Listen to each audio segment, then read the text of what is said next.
Hello friends, പുതിയൊരു വീഡിയോയിലേക്ക് എല്ലാ കൂട്ടുകാർക്കും സ്വാഗതം. അങ്ങനെ ബീരാനാണെങ്കിൽ എന്താ ഇപ്പം ചെയ്യുക? അവരുടെ കൺമുന്നിൽ എങ്ങനെയെങ്കിലും പെടാതിരിക്കണം.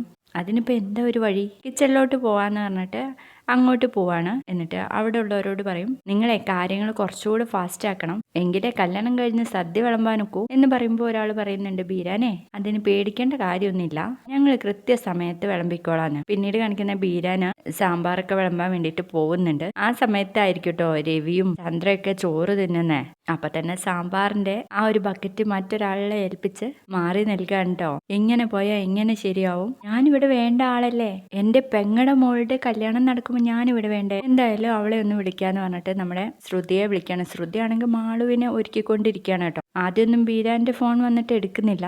എന്തെങ്കിലും ആവശ്യമായിരിക്കോ എന്ന് ചോദിച്ച് മാളു ഒരു മിനിറ്റ് എന്ന് പറഞ്ഞിട്ട് നമ്മുടെ ശ്രുതി പോയി, എന്താ ബീരാനെ എന്തെങ്കിലും പ്രശ്നം ഉണ്ടോ എന്ന് ചോദിക്കാണ്. ശ്രുതി എന്താ ഞാൻ ഫോൺ വിളിച്ചിട്ട് എടുക്കാത്തതെന്ന് ചോദിക്കുമ്പോൾ, ഞാനൊരു കല്യാണ പാർട്ടിയിലാണ്, എടുക്കാൻ പറ്റുന്ന അവസ്ഥയിലൊന്നുമല്ല എന്നൊക്കെ ഇങ്ങനെ പറഞ്ഞ് സംസാരിക്കുന്ന നേരത്ത് നമ്മുടെ രേവതി വന്ന് കയറുട്ടോ. രേവതിയെ കണ്ടതും ആകെ ഭയപ്പെട്ട് നിൽക്കുകയാണ് കേട്ടോ ശ്രുതി. അപ്പം നമ്മുടെ രേവതി ആണെങ്കിൽ പോകുന്ന വഴിയൊക്കെ ശ്രുതി ഇങ്ങനെ ശ്രദ്ധിച്ചുകൊണ്ടിരിക്കുകയാണ്. എന്നിട്ട് രേവതി നേരെ മാളുവിൻ്റെ അടുത്തേക്കാണ് കേട്ടോ പോകുന്നത്.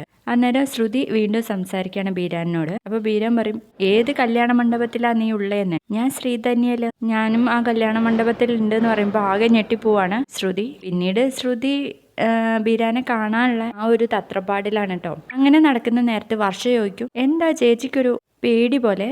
എനിക്കൊരു പേടിയില്ല എന്ന് പറയുമ്പോഴേക്കും രേവതിയും കൂടെ വരികയാണ് കേട്ടോ. രേവതിയും പറയുന്നുണ്ട്, കുറെ നേരമായി ഞാൻ ശ്രദ്ധിക്കുന്നു, എന്താ ശ്രുതി നിനക്ക് എന്ന് പറയുമ്പോൾ, അല്ല ചൂടല്ലേ അതുകൊണ്ടാ എന്ന് പറയുമ്പോൾ, ഞങ്ങൾക്കാർക്കും ചൂടില്ലല്ലോ എന്ന് പറയണ. ഓ നിങ്ങളെ ആദ്യം പോയി ഭക്ഷണം കഴിക്കുകയെന്ന് പറഞ്ഞാൽ അവിടുന്ന് വല്ല സ്കൂട്ടാവാണ്.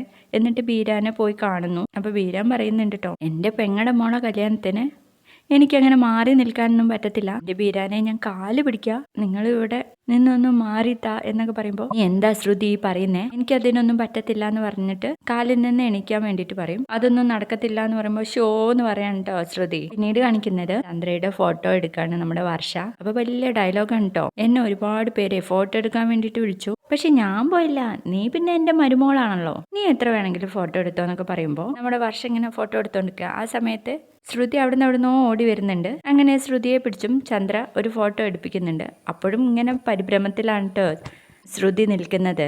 അത് കണ്ട് നോക്കി നിൽക്കുകയാണ് നമ്മുടെ രേവതി. അപ്പോൾ വീഡിയോ ഇഷ്ടപ്പെട്ടാൽ തീർച്ചയായും ലൈക്ക് ചെയ്തൊന്ന് സപ്പോർട്ട് ചെയ്യണേ. ബൈ.